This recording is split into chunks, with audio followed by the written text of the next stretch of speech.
Good morning everyone. आज का topic हमारा है रीमान इंटीग्रल।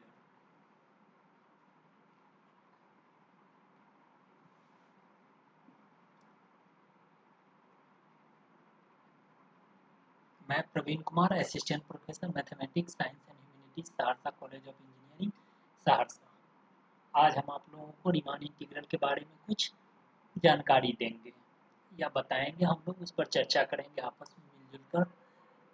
रीमान इंटीग्रल इस टॉपिक का के completion के बाद, after watching this video you will be able to explain the concept of Riemann integration, construct of Darboux sum, evaluate integral using partition, identify the functions for Riemann integrability.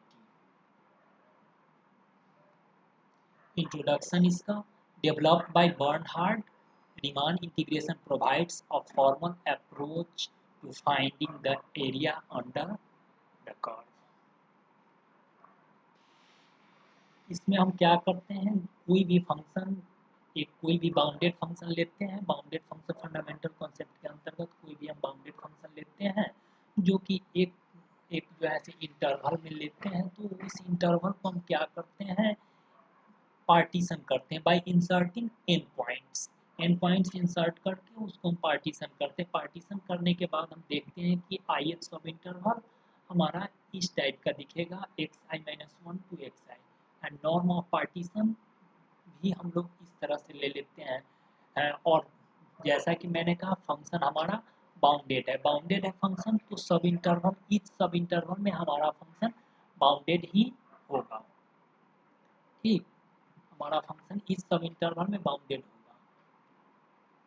अब आगे हम देखते हैं, हमारा फंक्शन बाउंडेड है तो इस सब इंटरवल में बाउंडेड होगा। जैसा कि बाउंडेड फंक्शन है तो उसका सुप्रीमम भी होगा और इन्फीमम भी होगा। तो हम यहाँ ले लिए कि हमारा फंक्शन जो है उसका सुप्रीमम कैपिटल एम और इन्फीमम स्मॉल एम है। ठीक, और फंक्शन हमारा बाउंडेड है तो उसका जो है सब इंटरवल में उसका हम इन्फीमम ले लिए एम आई और supremum capital M I.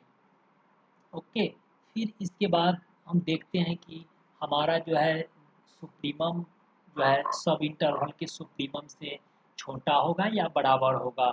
And हमारा हमारा जो इन्फीमम है वह सब इंटरवल के इन्फीमम से छोटा या बराबर होगा। और हमारा जो है सब इंटरवल का इन्फीमम सब इंटरवल के सुप्रीमम से छोटा या बराबर होगा। और हमारा सुप्रीमम जो है ग्लोबल सुप्रीमम से छोटा या बराबर होगा। इस सुप्रीमम को हम इस इन्फीमम को ग्लोबल इन्फीमम और इस सुप्रीमम को हम ग्लोबल सुप्रीमम कहते हैं। और ये जो है हमारा इन्फीमम, इसको हम लोकल इन्फीमम और इसको हम ग्लोबल सुप्रीमम कहते हैं।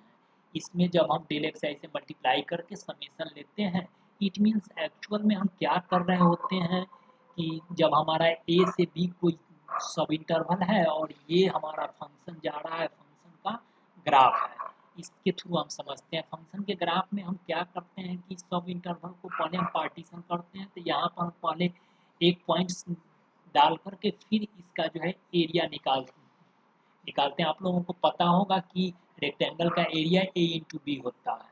तो एक रेक्टेंगल का एरिया निकालते हैं। जैसे जैसे हम इसमें पॉइंट्स इंसर्ट करते जाते हैं इंटरवल का पार्टीशन, वैसे वैसे ये एरिया हमारा बढ़ता जाता है। फर्स्ट में एक पॉइंट लिए, इस केस में हमारा एरिया, ये वाला एरिया और ये वाला पार्ट दोनों मिस हो रहा है। यदि हम जो है पार्टीशन बढ़ाते जाएंगे तो हमारा ये वाला एरिया जो मिस हो रहा है वह जो है से क्या होगा, इंक्रीज होता जाएगा। एरिया हमारा जो है ये वाला एरिया डिक्रीज होता जाएगा, जो छूटने वाला एरिया डिक्रीज होगा।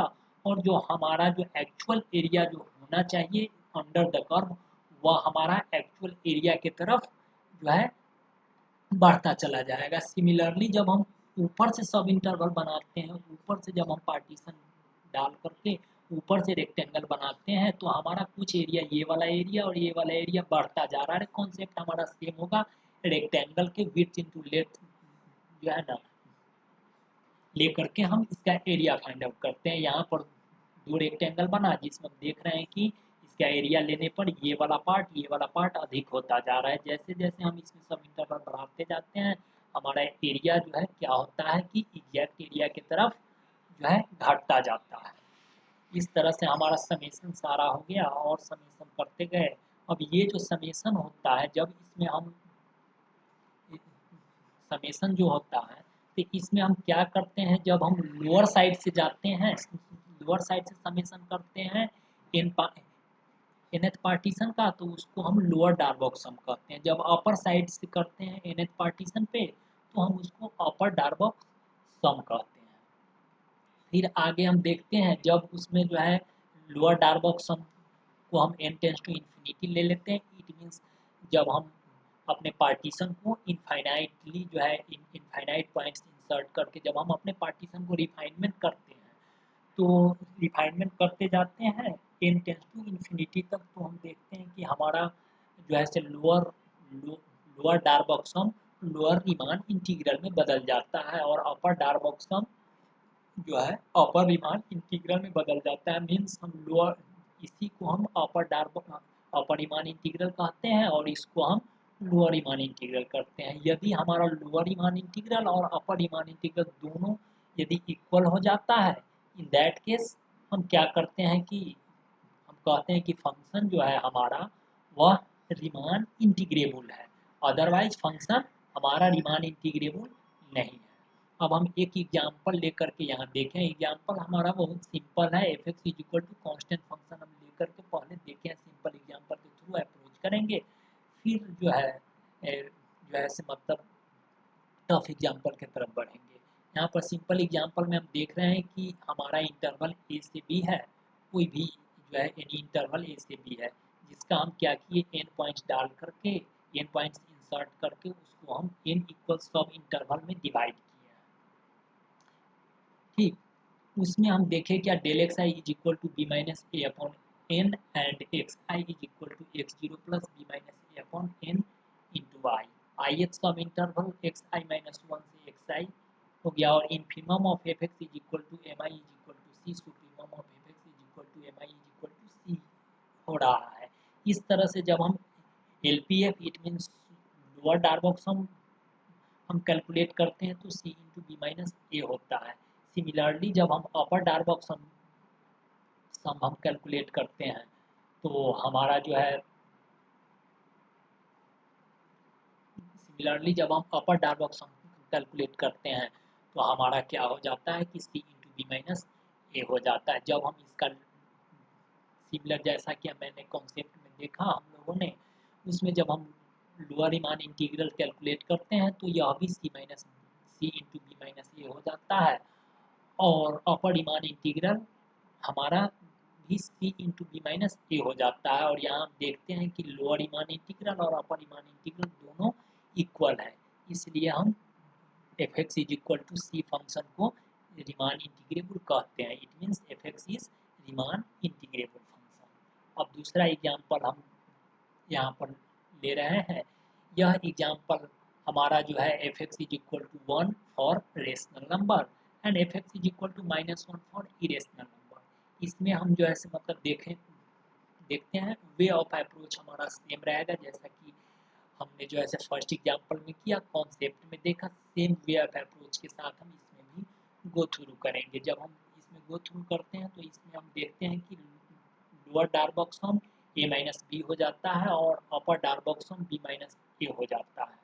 और सिमिलरली जब हम आगे बढ़ते हैं तो जो है lower Riemann integral and upper Riemann integral दोनों इक्वल नहीं आते हैं एग्जाम्पल 2 के केस में, और इसके थ्रू हम जो है जज कर लेते हैं, जब दोनों इक्वल नहीं होता है तो फंक्शन हमारा रीमान इंटीग्रेबल नहीं होता है। This implies F x is not Riemann integrable, but if a is equal to b then fx is Riemann integrable.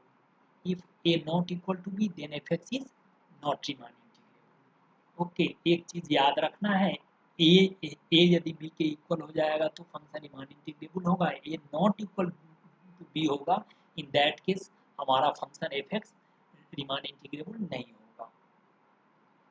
ठीक, इसके बाद एक और मैंने सिंपल क्वेश्चन दिया है जिसको आप लोग करके देखिएगा हो पा रहा है कि नहीं। Equal to x.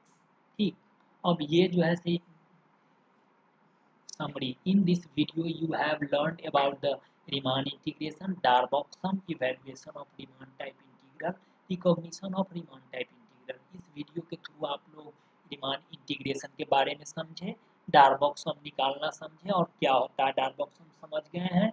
आप Riemann टाइप इंटीग्रल, कोई भी इंटीग्रल जो Riemann टाइप का है उसको आप इवेलुएट कर सकते हैं और आप यह भी पहचान सकते हैं कि कौन सा इंटीग्रल Riemann इंटीग्रल है या नहीं है। Thank you.